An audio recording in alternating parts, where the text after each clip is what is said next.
Welcome to Conspiracy Crypto Pirates, episode 16. 16, folks. 16. Sweet 16. We are at 16. All right. I got some, wow, I can't talk. I have something I want to try. So, cryptos are blowing up and everything, right? Mm-hmm. Let's do a little friendly competition, shall we? Okay. Let's do a little paper trading. You have 10 grand, and I have 10 grand. What coin are you going to put it in this week? And this week. Ooh. Yes, and then next week we'll come back and see who has more money. That is not fair for you to throw that at me. Choose one. And I've got a handy dandy book here that will write down the price and how much. Okie dokie. So, yes. Let me pull up my phone so I can find... Not take too much time, sir. Any coin. Any coin. Any coin, sir. Wow. All right. Yeah, go for it. Internet's slow.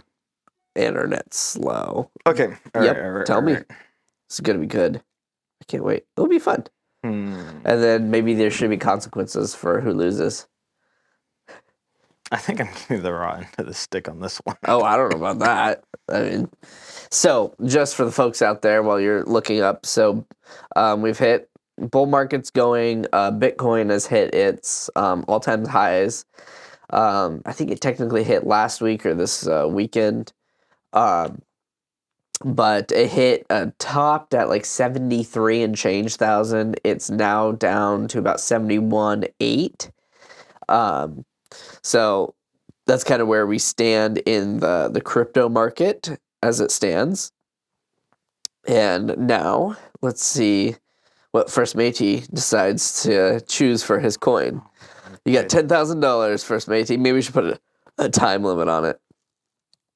I just like a week is the no, time limit, I know, right? but I just made a time limit for you to choose. You've already done your research. No, I haven't, honestly. Okay, all right.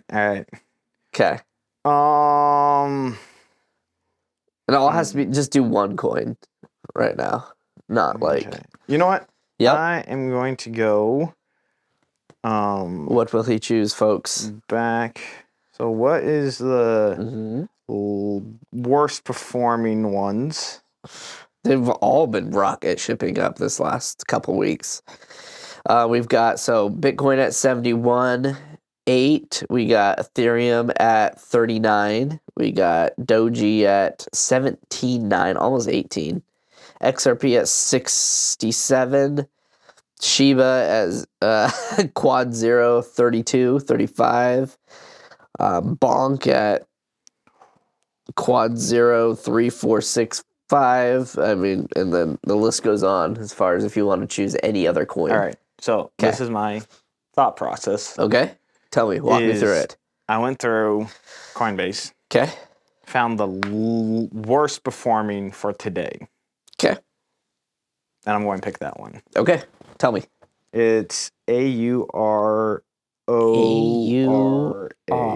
Okay. AUR. AUR. A. Okay. And how much is it going for right now? It is going for 50 cents on the dot. 50 cents. And we're putting 10 grand into that, which that will be, okay, cool. I am going to use a little different logic. I'm going to choose Bonk coin. You do like Bonk coin, don't you? It moves a lot to and fro. Like when it surges, it does very well. So I'm going to do Bonk, BONK. I'll just start that. NK. And then it's USD. And that is at, let's see, it is at 0.0003488. Now I am going to start it right now.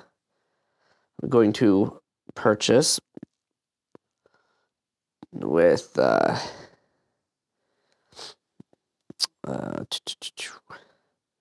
wow, that's a lot of units. So $10,000, 10,000 times 0.00003488.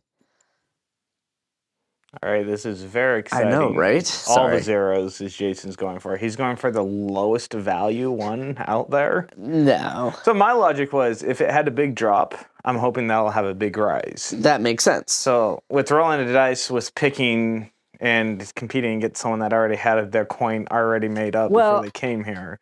So yes, I decided to roll the dice and see what I get. right.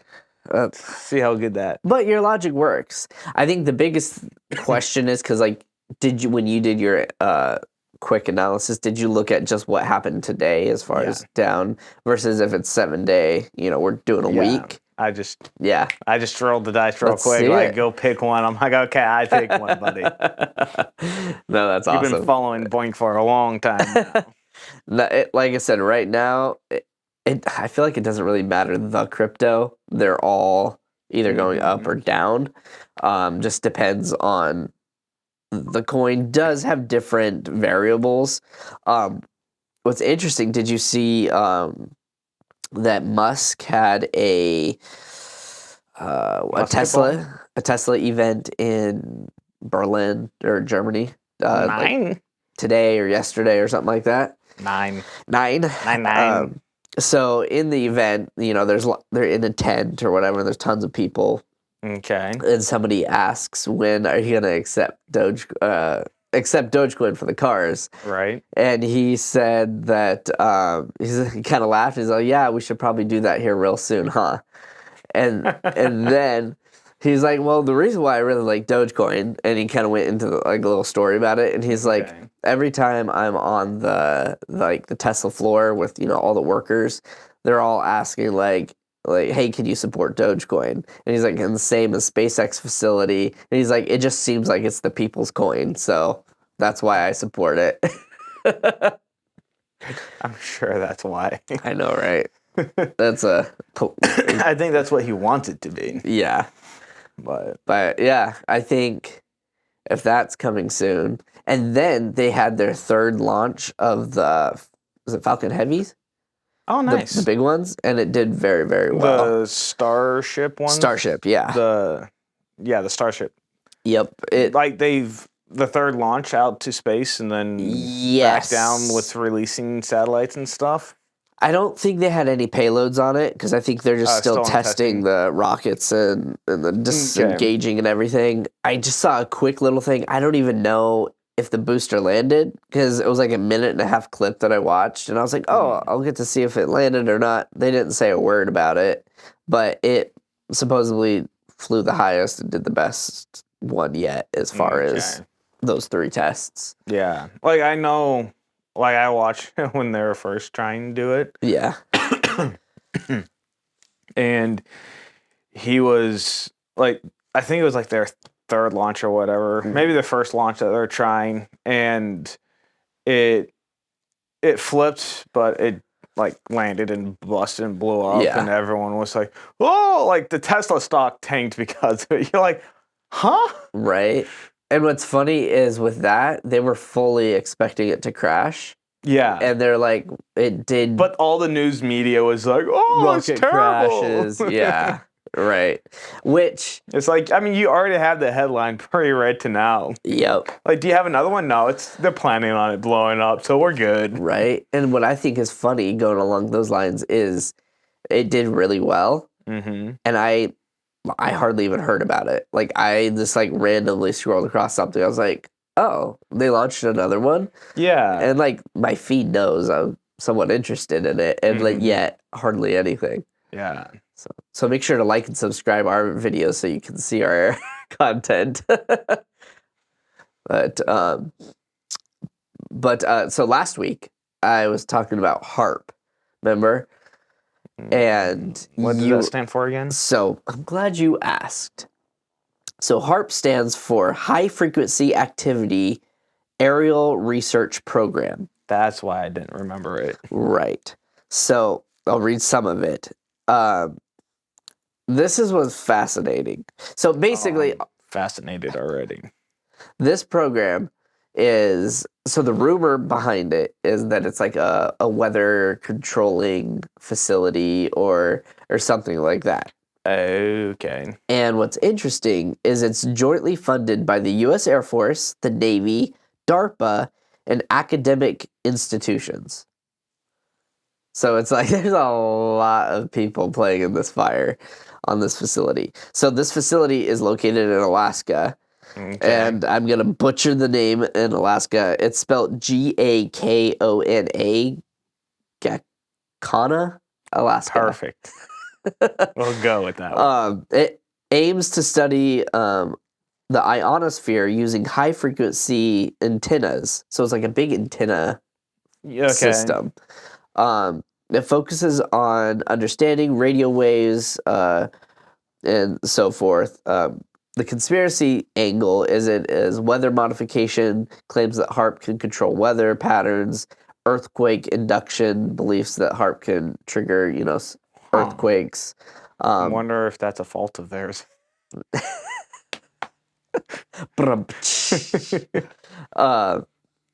Anyway, so in a nutshell, that's just kind of what HARP is. And I mean, I wouldn't be surprised if they're obviously doing something crazy with it. It's not just, we're just having fun over here with radio antennas. Oh, we're always having fun. Yeah. And what reminded me of it was last week you were talking about how up in Alaska they had those giant generators and so forth. And HARP is supposedly shot down the North Korean missiles. Right, yeah. Before they even got out to testing phase. Right, or out of the testing phase. Yeah, HARP seems like a good candidate for potentially doing weird stuff like that. So, what do you know about plutonium? You use it for nuclear weapons? Yeah. So, this actually happened fairly recently. There was like a guy on TikTok, an influencer or whatever, that purchased an old what do they call it? Stabilized uranium core, like a little piece of uranium from like an old thing, and it's like deactivated or whatever. And it's in this little enclosed container, and basically it's like a paperweight. Yeah. Like, oh, cool, I have a little piece of uranium or whatever from something. From Chernobyl. Yeah, right.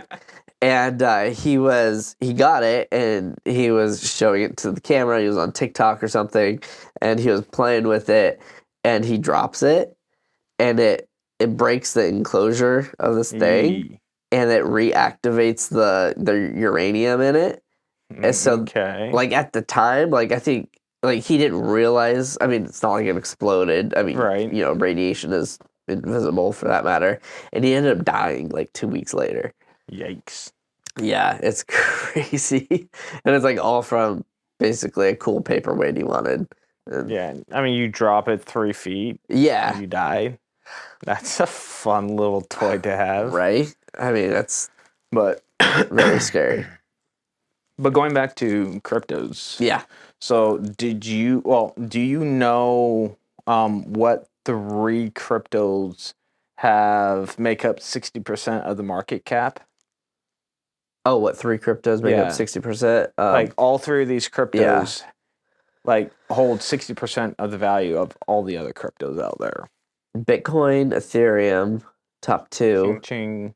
Third one, it's probably, is it like Litecoin? No. Okay. What's the third one? XRP. Really? Yeah. XRP is number 3 already? Yeah. Whoa. Well, those 3 combined. Yeah, but the 1, 2, and 3, right? I'm assuming. Yeah, I would assume so as well. But because like Dogecoin is number 10 on the market cap list. Shoot, man. Yeah. And that's based off of Bitcoin. Yeah. Which is weird to think. Yeah. It's really weird.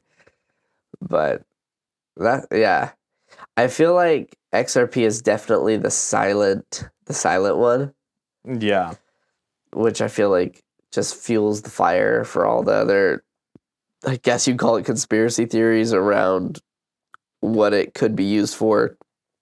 Because like the big thing that I've been seeing recently is how they're really pushing how it's gonna what do they call it when they digitalize everything, and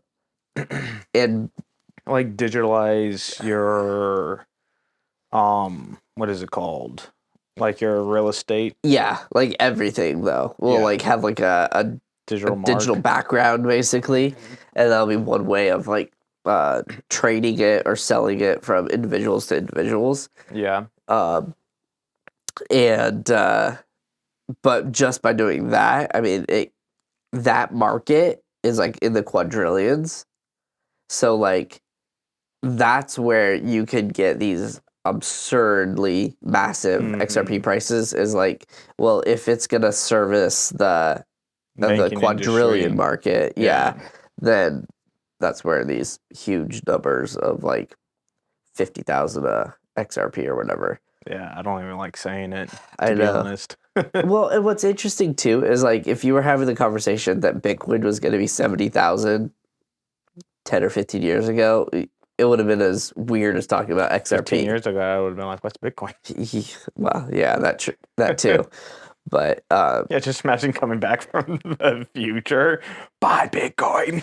that's where it's like the best thing for those people back then was if you did forget a little bit on a hard drive somewhere and then you found that hard drive and blow off the dust and you're like, oh.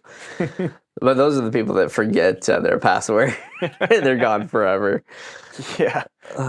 I thought it was funny. There was someone was like, yeah, if you get like a used hard drive or something, like someone hands you down or anything, first thing you do is you check for Scan Bitcoin and then you wipe it. Right.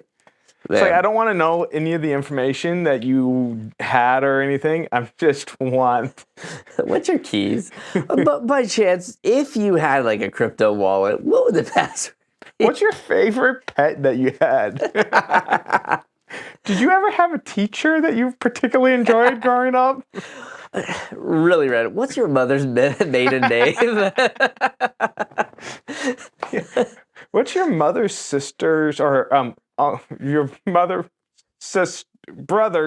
last name? I couldn't remember. I was going to write that down. Well, did you see that one? I My seen a maiden? clip. Yes, your maiden name. Is What- that what they? Yeah, maiden name. Where it was a guy on Shark Tank, and he was talking, and he was like really nervous. You could tell, and he's like, "Yes, my wife's father-in-law owns the company," and they look at him. They're like, "Your dad?" And he's like, "Yeah." Oh. Does he dislike his father that I much? don't know. Like, it'd be so much easier. Maybe he's trying to be so like proper and Right. didn't want to say like, "Oh, my dad owns a company." My daddy. Yeah, but like my wife's father-in-law. It's like your dad. Yeah, like you have to like. That'd be perfect to do that on purpose, though. Oh yeah, I wonder if he had that scripted up, and he's like, "I'm so nervous doing this one." probably make you laugh. Do you know where the phrase "okay" came from? White power. What? No. Remember this symbol right here? White power. No, that's yeah, no. I'm talking like the original. Oh, my bad. Okay. Sorry. We're definitely getting the history of canceled like for that. 3 years ago, 4 or 5 years ago. Sorry, folks. No, it stood for, so in Boston there was they were called young elites. Kind of funny how Okay. it all comes around.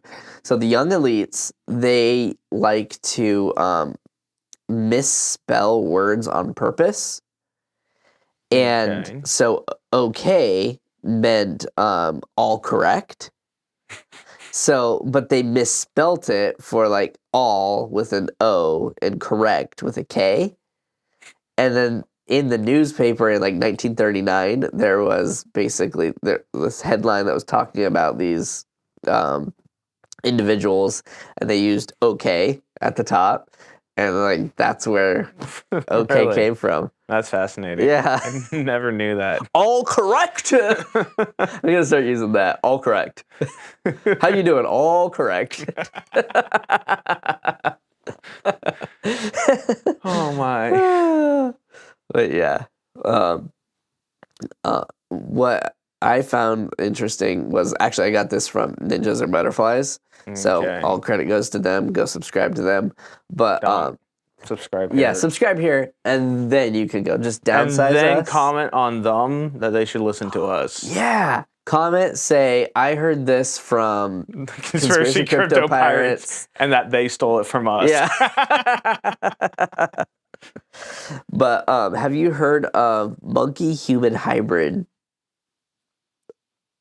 Aren't that what monkeys are already? All right. So monkey human hybrid experiments. So this is over in China actually. And with these, basically what they're doing is they're like combining genes or DNA from humans. Is that how they got kangaroos?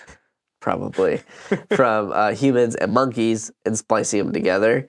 And the whole point of it is they're trying to grow organs, like human organs, for in monkeys to be able to Interesting. take that for like if your heart goes out. There's so many things I want to say that I'd probably get us banned.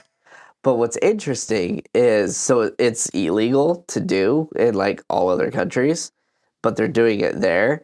And like all these scientists from like all these other countries are like going there to like observe and watch because they're really curious and they want to see what happens and everything. And what's really weird and curious, I don't know how I feel about it, but they kill the embryos of these monkeys or whatever at 20 weeks because they don't know what the brain is going to be like. And they don't know if it's going to be like this human. So they're like afraid to let it grow to full stature. So like they're creating like a Frankenstein, but they're afraid. But what I think is funny is like, how can they, you would think they would want to let it grow to a size if they want to try to harvest organs and so forth, because if they still kill it at embryo stage, like. Right. I wish that the people creating the black hole in Switzerland had that same thought process. Maybe we shouldn't do this. Right? I'm scared. Let's try it anyway. The CERN? Yeah. Is that what we're talking about? Yeah.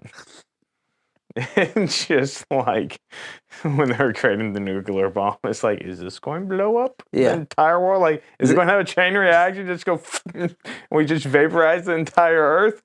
There's a 1% chance. I don't know. Let's try it. Right? Oh, man. Yeah. And what's funny is, like, did they keep that information to themselves?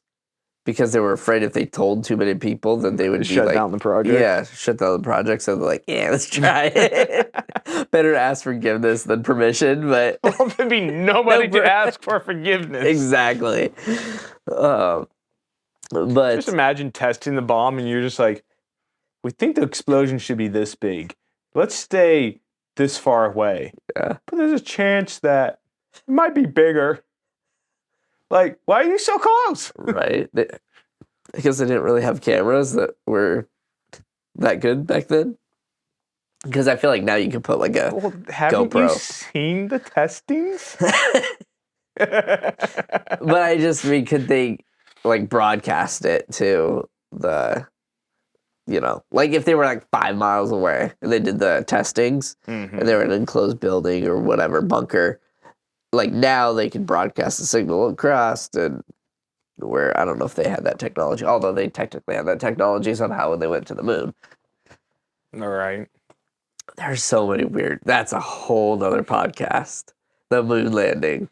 Add an S to the podcast. Yes. If you want us to get into the moon landing, comment down below like moon landing or get into it, because there's a lot of, I guess you call it conspiracies, but a lot of good questions that people are asking that you look at the footage and you're like, huh. Right. It's crazy. Like, Like maybe. So, like, there's Yeah. 3 possibilities. Yeah. Shoot. We went to the moon. Yeah. We didn't go to the moon. So we went to the moon and filmed it. Uh-huh. We didn't go to the moon and filmed it. Yeah. We went to the moon, but we filmed it on Earth. Right. Exactly. But that's a curious thought. Because, like, so you're going to a moon, your secret, it holds a bunch of different secrets, right? The moon? Yeah. Okay. Because we don't know anything about it. So Sure. you go up there and you bring back dust. Everyone's going to be like, what is that dust? Right. You know? So there's a bunch of questions to be asked about what is the moon? What is the moon made of? What, Right. like, is there oxygen? Is there not oxygen? Like, Right. what's up there? And then you go around and turn it around. And you say, well, if I film it, then Right. people would have a clue Right. what's up there. Right. And so if you don't film it, or if you film it, you bring it back, and then you go to Hollywood and be like, this is kind of what it looked like. Like they want to keep Like the the real Mojave footage Desert. to them. Yeah, they want to keep the real footage to themselves because Mhm. maybe there's something crazy or something. Yeah. Yeah. I don't know, because a lot of the footage I've seen, like recreations, is like it looks like horrible green screen work or like horrible CGI. Like the way the guy's like floating or bouncing, Right. especially back then, it's obviously he has a cable around his tummy and he's being pulled up by a pulley. Yeah. Like it's terrible. It's like going back and watching an old movie that the CGI used to be just incredible, and then you go back and watch it today and you're like, oh wow, that's terrible. Yeah, I was actually Yeah. talking with someone this morning, and I was like, yeah, I don't really like old movies. And they're like, old movies? Like the 70s? I'm like, no, more like the 2000s. You know, it's like our technology today and our like story creation Yeah. of today, I enjoy Uh-huh. significantly more than what we did back in the day. Interesting. But we developed all those skills through trial and error To get to this point. get to this point. Right. And also, like, I could go fly a drone and get this amazing shot for $1,000. Right. Where they had to go buy a helicopter, and then they're driving cars 3 inches Right. below, and there's a camera guy just like sitting right there, and Right. they hope that it doesn't wreck. And that one helicopter probably was half their budget to do that one scene. Right. Yeah. No, that's crazy. And so there's a lot more expense back then. Right. Like, I mean, you have a film Yeah. that you're shooting, and you got to get this camera that's massive that you can't really handhold. Right. And now you're on a tripod in a helicopter, and then you got to stabilize it. So you got a bunch of Right. springs or whatever you used back then to stabilize Right. it. And going back to the moon landing, it's like imagine 50s technology Mm-hmm. with cameras and everything, and they were able to broadcast from the moon, a live feed. Well, you were able to broadcast a football game. Yes, but I don't know. For the moon, though, I mean, it's a Maybe. direct line of sight. yeah, It's we get a satellite yeah, rotating, yeah. and you get That's a good point. good I think TV. yeah. Go ahead. Sorry. So it's more, do you have the strength to get the signal to Earth? Right. And I mean, if you're shooting rockets, I mean, I don't Yeah. know. I don't think you're going to have a huge diesel generator to Right. get the signal all the way down here, especially if you're laser pointing it instead of doing a wide Yeah. spectrum. Yeah, and I mean, obviously, they would probably have figured that out before going to the moon, as far as that type of technology. But yeah, I don't know. Because, I mean, they were able to talk to them. Like, if you have a radio, Supposedly. like, hey, Captain, You're right. then But radio signals travel a lot easier and faster than television. It's just the light. wavelength Yeah, the wavelength. Yeah. of what you're producing. Right. And so, but, I mean, how far away is the moon? A long ways. Want me to find out for you? Yeah, because, I mean, we have, like, What's the distance from the moon to the Earth? Here we go, Google. 238,900 miles. So 239,000, basically. Okay, that's quite a ways. Yeah. That's called deep space for us. But I mean, there's so many other little caveats to the whole space and everything, which I don't know where I lie. Yeah. And then you have Elon Musk that says, there seems like to be a dome that we can't get out of. Did he say that? I think so. Oh, weird. But that's weird. We should double check that. Yeah. Even with that, there was one footage of one of Musk's rockets that was, flying out of or in orbit or flying out of orbit. Okay.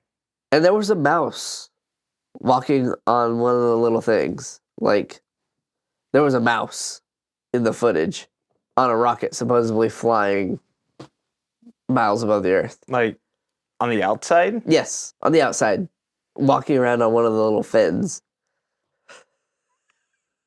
That's what I mean. It's weird. That's a super mouse. Yeah. I'll send you.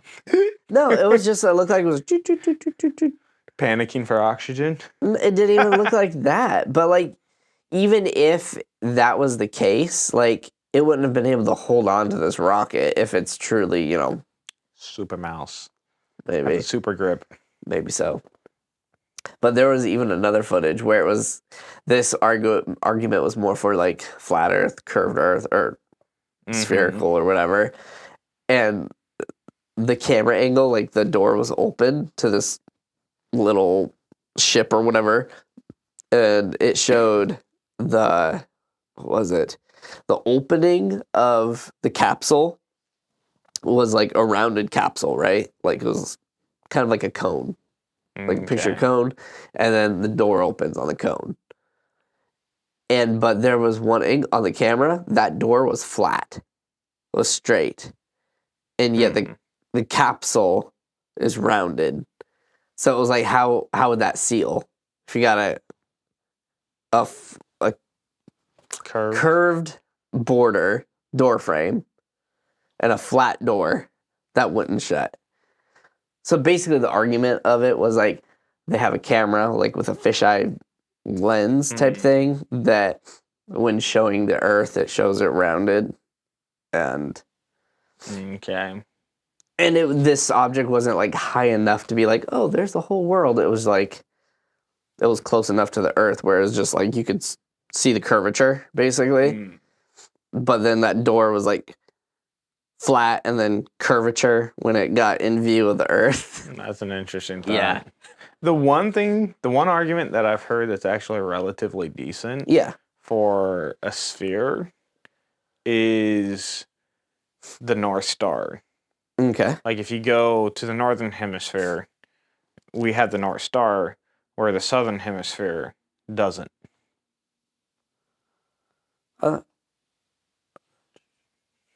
Okay, that makes sense. So, like, if we're flat and North Star is here, it would be, I'm able to see here and here. But if it's a sphere, then you wouldn't be able to see. The North Star here, and I'm here, I can't see through.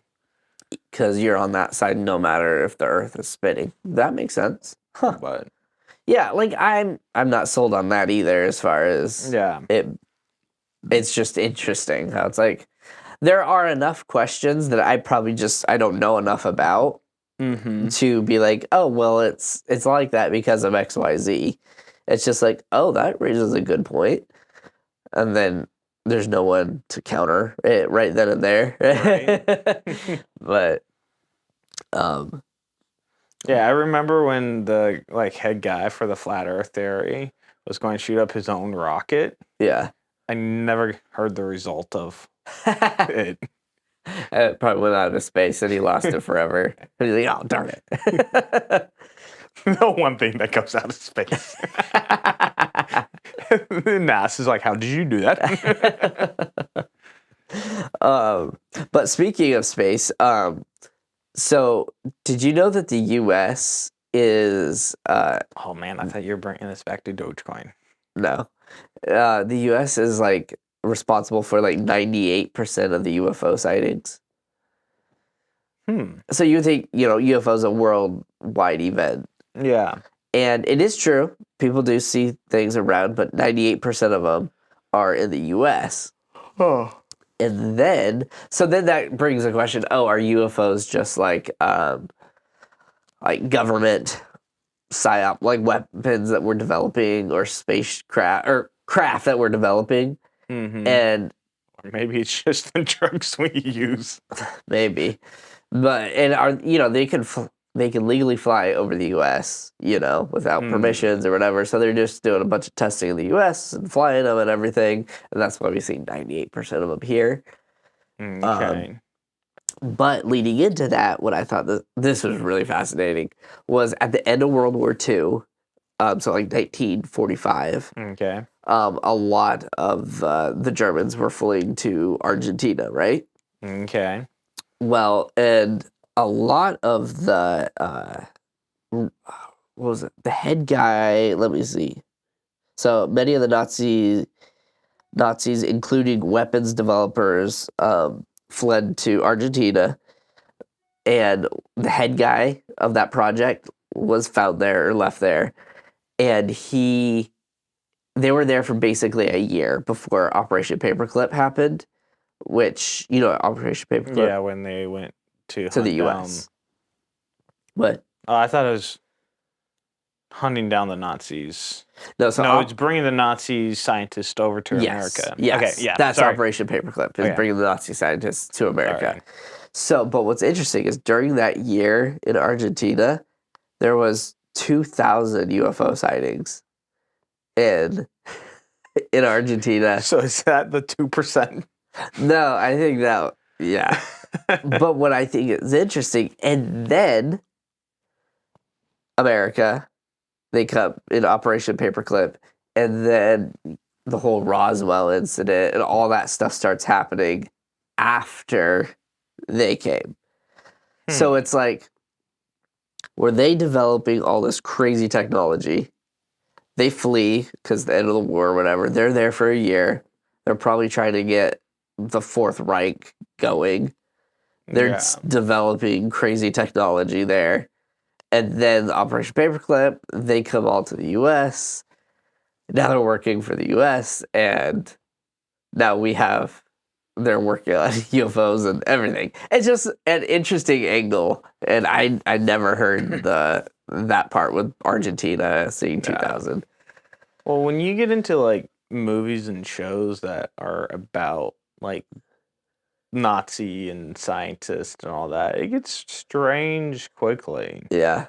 Like some of the stuff, and it's like, man, they were thinking about that kind of stuff way back then. Right. Like a lot of the technology, you're like, didn't we just learn about this recently? But they even say that like our technology, like what the government has, is we're lagging probably at least 100 or 50 years. And they even speculation that at this point we're like lagging 100 to 120 years. Wow. Yeah.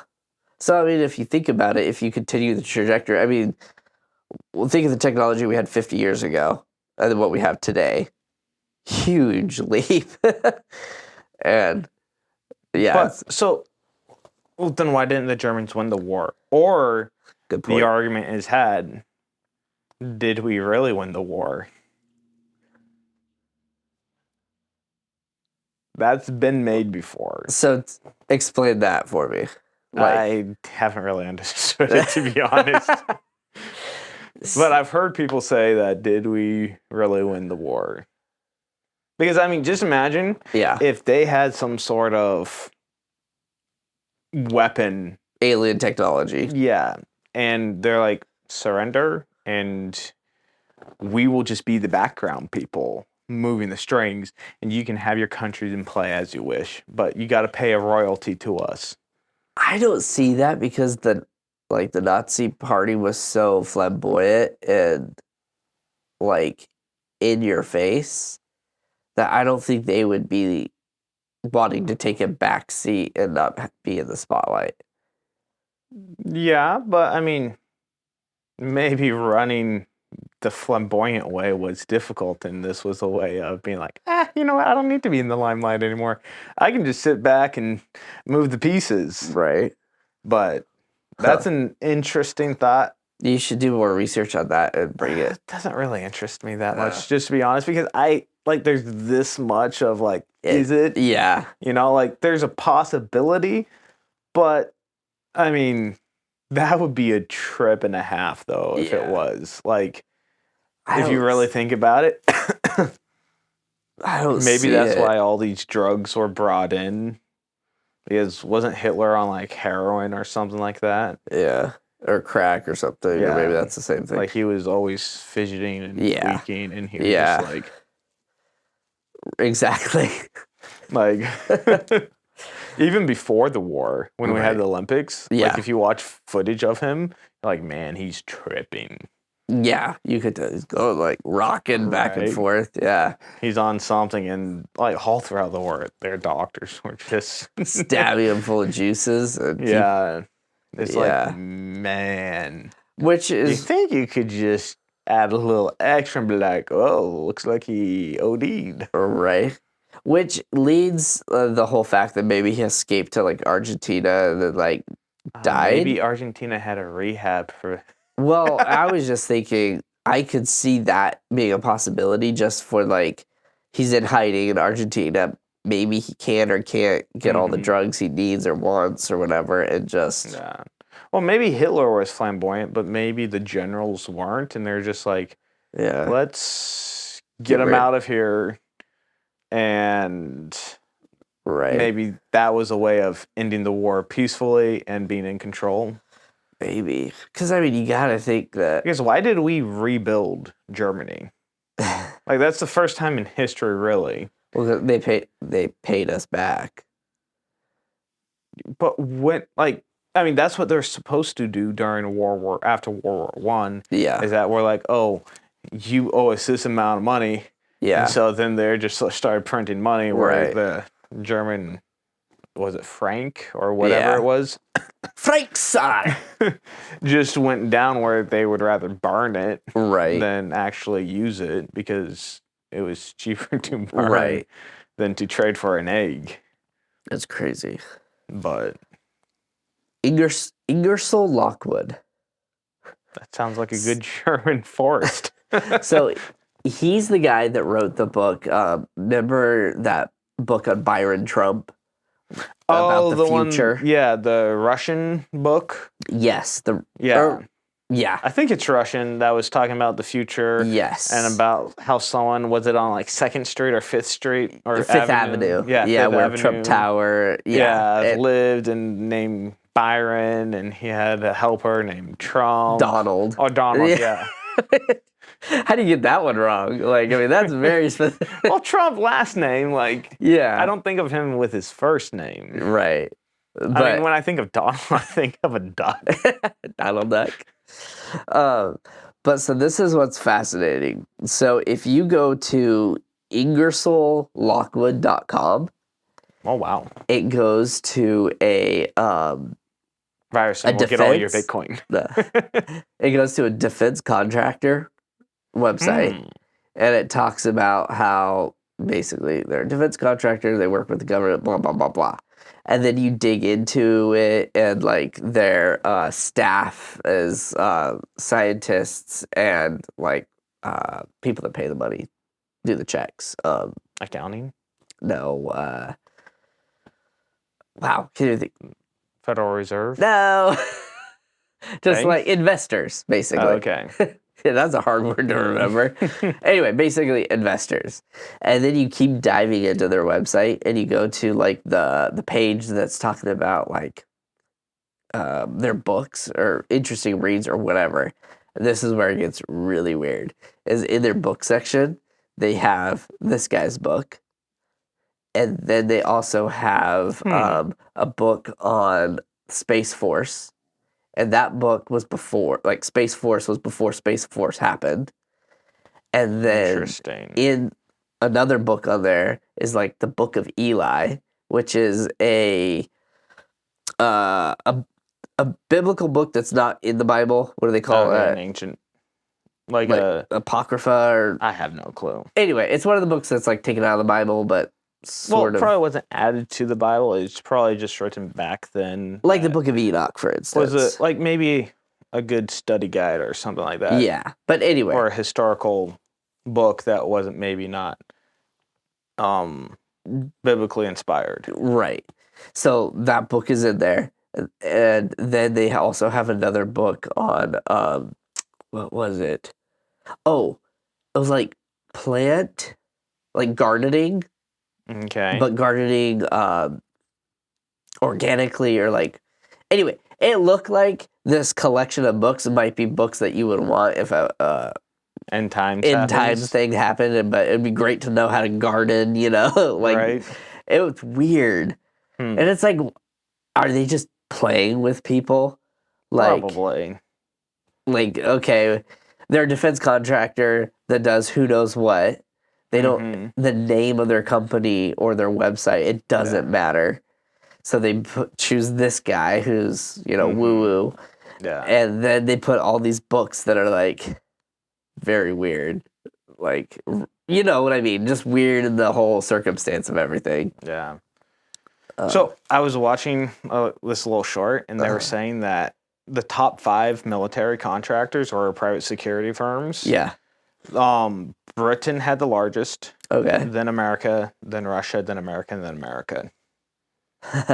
So we have 3 defense contractors, or Out of the top 5. out of the top 5. Wow. So Ingrid, Lockwood, the theory. One of the other things that was on the website was talking about Ethereum, which is this like kind of mysterious metal type material that is alleged to be on a lot of UFO type stuff, or also they use it in like nuclear products. Okay. It has like a like that nuclear product with the fission or whatever that the military, the guy that you're talking about, like the 12 years ago, which is this year. Yes. They'll have like a generator plant that would fit inside of a semi-truck trailer. Yeah. And it would power a city or something like that. Yes. Absolutely. No, I think they put that into a UFO. And now, well, because honestly, that's where I think potentially a lot of the whole UFO crafts and stuff like that, it wouldn't surprise me if they're running on these like nuclear generators. What's the other one called? It's not nuclear. Fusion generators or something. Yeah. It would not shock me at all if that's how these crazy aircraft were actually being manipulated. Yeah. I mean, we're doing submarines and aircraft carriers. Like, why wouldn't we do something that's flying as well? Right, exactly. But I don't know. I thought it was an interesting. Why would a defense contractor be like linking themselves to like sustainable farming and sustain, like all these other weird conspiracy theory books? I don't know. Maybe it's just like a psyop or something that they're doing, or maybe they just want to laugh at it. Right. Or they're telling us the pathway and be like, hey, like, it's not on us. We gave you the information. Yeah. And kind of clearing their conscience that way. Potentially. That'd be so weird. But yeah. Do you have any, I was going to say GDP information? Well, do you know how the government's paying for all this? Yeah, tax dollars. So if you're a government, how would you steal money and still have the people like you? Oh, great question. How would I steal money from my peoples? Probably like Robin Hood. But I guess people didn't like him. I don't know. How? So one way that is done is, and we're kind of in the process of it right now. Okay. Is you raise inflation. Okay. Which increases the GDP or the how much you're making. So say let's just say you have a pirate hat. Okay. The beautiful pirate hat I love that you have. And let's just say you could sell about 1 million of those a year to people. For sure, absolutely. And then everyone needs a new pirate hat every single year. Exactly, So you you, sweat through you it. sell another 1 million pirate hats a year. And then you're like, hey, the GDP went up. And you're like, well, last year we're selling those pirate hats for $1,000. And you're like, these pirate hats are amazing. Yeah. And then you raise the price up $1,000, so now it's $2,000. Right. But also you printed twice the amount of money that you have. So it's kind of on par. And then you're like, hey, we doubled our GDP this year. Okay, so basically because the government printed more money, now the $1,000 is worth $2,000 is worth the old $1,000. Yes. And then so I'm basically selling my hat at the same value, Yes. but for twice the number. Yes. And so therefore GDP is run off of the number. Yes. So it looks like according to the GDP, Mm-hmm. the GDP doubled. Yes. So if our GDP was backed by gold, Okay. then yeah, it would be amazing if we raised our GDP. Right. But if we're raising our GDP based off of inflation and inflation only, Right. and we're not producing anything more, and we're not adding more value to the world or whoever's buying our products, like if, say, you made double the amount of money, say you sold 2 million hats, and you sold them for $1,000 each instead of selling 1,000 hat or 1 million hats for $1,000. Right. That's still the same number value. Right. But one, you added twice as much value to society. Right. So that's basically how governments are paying back their loans. kind of, yeah. Okay. So one, and also bonds. So one of the other ways they do it is that they coerce people into buying bonds. Like if we have high inflation, then interest rates are going to go up. Then they're going to go buy all the bonds because it looks like it's a steady investment. Right. And so then they go buy all your bonds, and then you pull the rug out from underneath them. So that's one question I have is I've never fully grasped bonds. Like basically, now correct me if I'm wrong, because like I said, I don't fully grasp it. Bonds are basically putting your money where your mouth is, as far as like, I believe in the US dollar. I'm gonna buy bonds from the US government at this amount. And I think it's gonna be worth this amount in the future. Is that what the whole bond is for? No, I think a bond, and I mean I could be completely wrong, because this is a pop quiz. Yeah. But I think Gotcha. I think what a bond is really that the U.S. government is saying, will you buy this note for $50,000 and we'll give you 3% or 5% interest on it, and then we'll give you the $50,000 afterwards. So it's pretty much you have a $50,000 bond note that the government will pay you, and $50,000, and then you're holding on to it, and you're like, I'm getting 5% interest on it. Right, and in the meantime, the government is just printing an extra $3,000 to pay off your bond in the future. Then they print off. I mean, if you look at what we've done since we've gone off of the gold standard. So I don't know if I mentioned this before in the video or not, but the gold standard, we were on the gold standard, and then FDR, I think it was FDR. Okay. Definitely FDR. You're checking? Man. All right. This is why you come here, because you get the information true the first time. But I think I closed it, unfortunately. But in FDR. In the 30s, we had we bought back all the gold. So gold was illegal to own. Right. So we bought all the gold back. Extra fee. $1. Yeah. No, $20 was worth 1 ounce of gold. $20 with And I believe that was in the 30s. And then America bought it all back. And then they went, oh, we're backed by gold still. But the dollar is now worth $35 for per 1 ounce of gold versus $20. So they pretty much almost doubled. 75% increase on the money. Okay. And then 10 years down the road, then they pull the stunt that you convince everyone to buy bonds, and then you yank the chain out from the bonds. And then in the 70s, then we're like, no, Germany, I know you want your gold for those dollars that we have, but you know what? We're not going to give it to you. So we defaulted there, and then because didn't we make gold illegal again in the 70s or something like that? Because I know Did it ever become legal again, though? I believe so. Okay.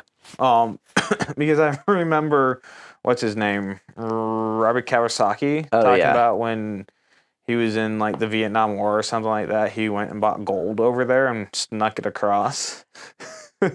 Because so that's how he became rich dad poor dad. He was a smuggler. Now things are aligning. Was he driving a Kawasaki to do it? Oh my. But so we then said, no, we're not going to. We're going from gold backed to fiat backed, which is now at that point we just started printing and printing and printing and printing. And it really has become unfeasible on the printing amount. And so that's why a lot of people are into cryptos, is because of how much printing. Like 100 years ago, like your $100 would be worth $10. Right. If you held on to that $100, your buying power would be of $10. Right. Which is crazy. That is crazy. With a big yawn. I'm curious with this new iteration, because it seems like we're coming to a precipice with the old money system. I feel like we're kind of migrating into a new money system with, CBDCs or somehow the incorporation of cryptos or something, right? Mm-hmm. How would that benefit the government in switching over? Because it seems like as it stands today, they've got a pretty sweet deal. The U.S. government. The U.S. government, as far as like a sweet deal, as far as like, okay, we're gonna print this much more money, so then we're getting double the money to pay off our debts, and we're good. So why would they be wanting to switch to anything different? Because they're in too deep. So one thing I really like following Mark Moss. Yeah. And he really talks in depth about how the money has cycles. Right. So we have like 10-year cycles, and then we have 50-year cycles, and we have 80-year cycles, and we have like a 250-year cycle. And each cycle refers to a different like cycle. Like the 10-year cycle, or like the 7 to 15-year cycle, is usually we'll be going up, and then we'll have a crash in the market, and then we'll go up again for 8 to 15 years, and then we'll have another crash. And it seems like throughout history, it's relatively constant, going up and down, up and down, up and down.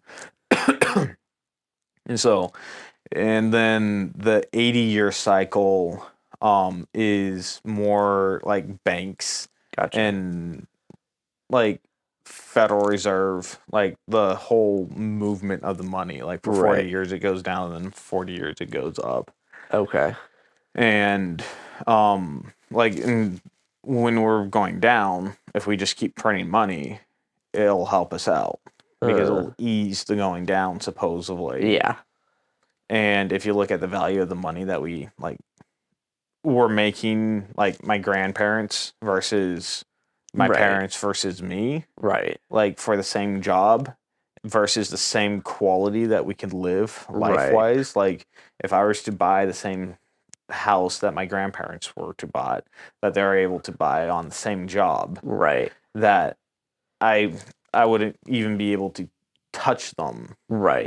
And so no, that's so true. I remember the story where it was like same situation. It was like both their grandparents were teachers, just in the public school system, and their house that they lived in was like a lakeside property, and they lived in lakeside, beautiful house, modest house, but like in today's it'd probably be worth 1.5 million or 2 million because of location. But it was like they were able to easily afford this off of 2 teacher salaries.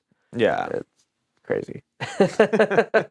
It is on like the quality and the value that you Yeah. got back then versus today. And Right. also that does, like, we have included more and more people In the workforce. Yeah. into the workforce and into the same general geographic location Yeah. on that's a true. lot of those places. Right. And then you have farming, which will hold its value. Like, if you really, like, has farming ever seen a recession? And yes, of course, Yeah. like, their recessions are based off of more weather, or, like, say, China decides not to buy rice Right. from America, that decided to buy it from Thailand or something like that. Right. Like, our rice market would take a tank on it. Right. Or if they can't get the fertilizer from Russia and then they can't plant and so forth. Yeah. But it's not based off of, like, when our housing market was going down. Right. The farming communities were like, they never had that spike up, but they never had that spike down. Right. Because nobody really wanted to go plant rice For sure. when the .com bubble was happening, you know? Right. Exactly. Interesting. What do farmers and crypto people have in common? .com. No. And that's a wrap. Thank you for joining us, Conspiracy Crypto Pirates. Please like and subscribe. Share it.